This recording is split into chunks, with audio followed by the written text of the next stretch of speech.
La idea es entender un poco más todo lo que tiene que ver con la expresión esclavitud y su significado en el más amplio sentido de la expresión, digamos, ¿no? Dice Romanos 8:20, porque la creación fue sujetada a vanidad. La creación fue sujetada a vanidad. No por su propia voluntad, sino por causa del que la sujetó en esperanza. No es fácil rescatar al ser humano después de la caída, y entre ellos estoy yo y cualquiera, los seres humanos, ¿no? Uno se pregunta cómo hacer para rescatar al ser humano, y no hace falta explicar mucho cómo se encuentra el ser humano en la mayoría de los casos en la actualidad. Es fácil traerlo de vuelta en su estado original, y no es fácil. No lo es definitivamente. Y por una simple razón. Mire que en el momento que Adán, juntamente con Eva, fueron derrotados por el enemigo, porque eso es lo que pasó, el enemigo los derrotó. Entonces, en ese mismo instante, esta pareja se volvió esclava de Satanás, o del enemigo, digamos, ¿no? Eso es lo que dice Pablo y lo confirma Pedro. La persona derrotada se vuelve esclava. ¿De quién? Y del que la venció.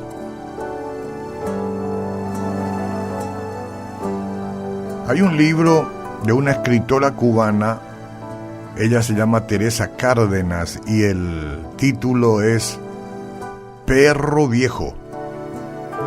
Bueno, algunos la conocerán. Es la historia de un esclavo cubano de los tiempos en que ser esclavo era ser una cosa, digamos, ¿no? Un objeto, sin voluntad.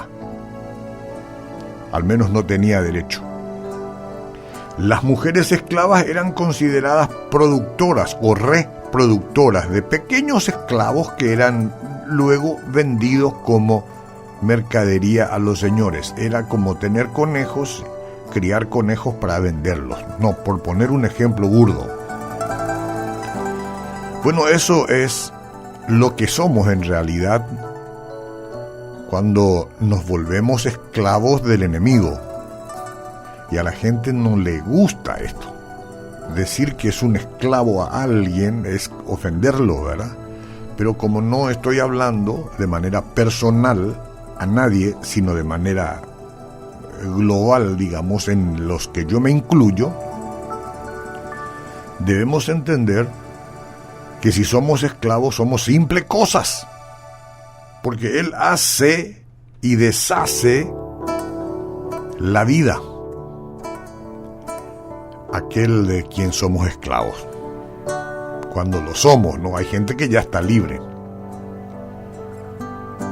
Hace y deshace la vida del ser humano cuando está en estado de esclavitud del enemigo.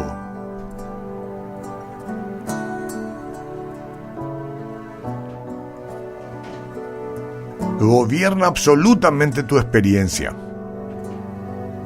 Te roba la alegría. Fíjate nomás.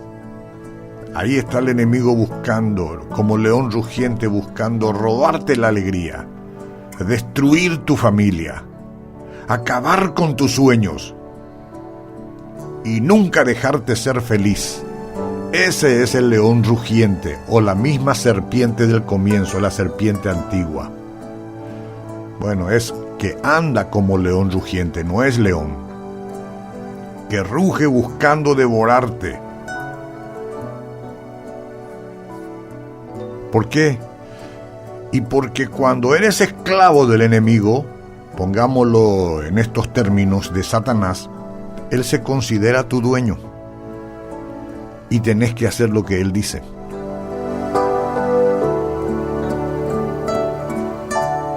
Pero esta esclavitud no se limita nomás a los seres humanos. Pablo, en el versículo que yo les compartí, dice que después del pecado de la creación, toda la creación fue sujeta a la vanidad. Es elocuente ahí la palabra sujetada. En el original griego hay una palabra que significa estar subordinado, sometido. Y la palabra vanidad en griego también tiene otro significado, es depravación y perversión. Esa es la condición del esclavo, sujeta a la voluntad del diablo, que venció a Adán y Eva, y por ende todos los que venimos a este mundo en nuestro estado, digamos, natural, venimos vencidos. ¿Hasta qué? Llegamos a este mundo, yo no diría con un pecado original, pero diría con la imposibilidad de no pecar. Así es como venimos, todos somos pecadores. Y si quedamos en ese estado, todos seremos esclavos de la voluntad del perverso. Hay que analizar lo que Pablo afirma. Él habla de la naturaleza de la creación. Quiere decir que la naturaleza también está sometida al enemigo, está subordinada a la perversión. Ahora entendés por qué la naturaleza se vuelve tan salvaje. Tormenta, huracanes, sequías, etcétera, etcétera, ¿verdad? Inundaciones, terremotos, ¿ah? Ella obedece a las fuerzas del enemigo, porque con la entrada del pecado, la naturaleza también quedó esclavizada, sujeta, sometida a las fuerzas del mal. Esto significa que si el ser humano y hasta la naturaleza están malogrados por el pecado, la solución para este problema no puede venir de la esfera humana. No, por más que intentemos o que los grupos que buscan salvar el planeta, de todos los que argumentan recalentamiento, etcétera, etcétera, tendrán un esfuerzo estéril, porque no puede venir del grupo humano la solución, sino de afuera, de una dimensión que no sea corrupta, de ahí tiene que venir, de un ambiente que no haya sido tocado por el pecado, de ahí tiene que venir la solución para todo aquello que está sujeta al enemigo. Y esto solo podría suceder mediante Cristo. ¿Te das cuenta lo que es Cristo? ¿Te das cuenta quién es? ¿Te das cuenta de lo que vino a salvar a ti? Vino a salvarte a ti y a mí. Y tenemos que reconocerlo. Tenemos que colocar nuestra esperanza en Jesús. Y solamente en Él, en nadie más, Porque hay gente que dice, sí, no hay problema en Jesús, pero también en unas cuantas cosas más. No, Dios es celoso de su nombre, solamente en Él. No te contagies del humanismo que domina la cultura de nuestros días. Recuerda que la creación fue sujetada a vanidad, no por su propia voluntad, sino por todo aquello que ya hemos hablado aquí.